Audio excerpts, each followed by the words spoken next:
pinball games and rock and roll were the destroyers of children's souls.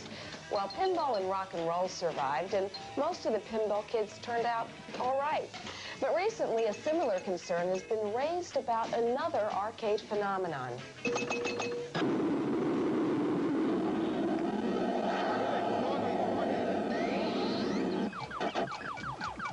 Video games are alive and well and colonizing the planet.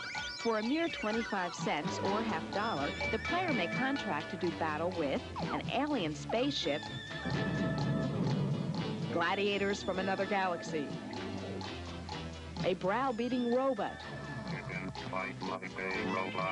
a killer fish, a ravenous disc, or any other foe that the expanding $5 billion video industry dreams up. This game is Defender. It's fairly easy. The only basic object is kill them before they can wipe out the human race. I like this game because it's exciting. It's one of the most liked games around. It's like a computer. You're challenging it against your own skill. I get the money from my father. You know, if I had more money, I would be playing it more. While these kids find the game an exciting addition to their lives, some adults see it as disruptive. I must take a moment to bring us all up to date on PTA's campaign against video games within our community. Ronnie Lamb, president of the Middle Country PTA Council in Long Island, is crusading against the onslaught of video machines in her district. Largely due to the council's efforts, the town of Brookhaven agreed to place a 6-month moratorium on the issuance of any more game room permits.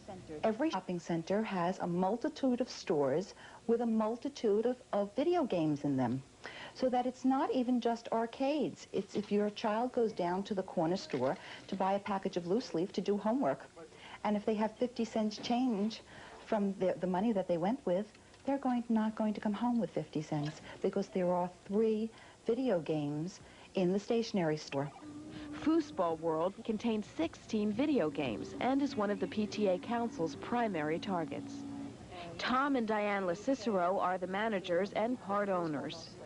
It gives the kids something to do, like to go bowling or skating or see a movie. This is someplace to come to enjoy themselves. We have a letter on our door from a parent who praises the place.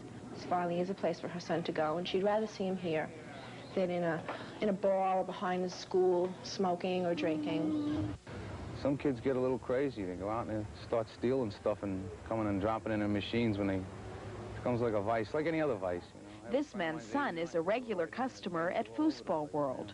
At one point, he had a newspaper route. He collected about maybe $175 in advance on that paper route and blew it all. I had to take him away from the paper route because he was collecting from his customers in advance to come play these games.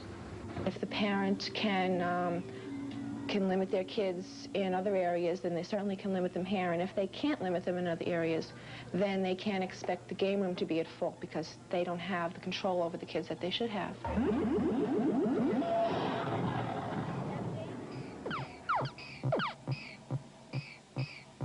This is a particularly busy night at Foosball World. We saw no smoking and no drinking. We did, however, witness a brief altercation. I think that any place that teenagers congregate and are dealing in a kind of intense competition, there's a potential for violence.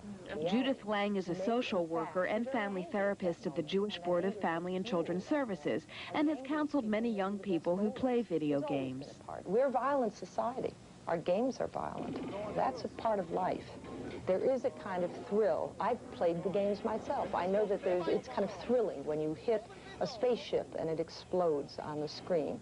However, I think for most people, that's a fantasy. That is not reality, and it doesn't get translated into violent behavior. In fact, from my point of view, as a family therapist, that's a discharge of violent feelings in a very non-threatening, non-harmful way. You can blow off steam with a video machine, and I don't think it's going to have any lasting impact. I don't think it teaches violence.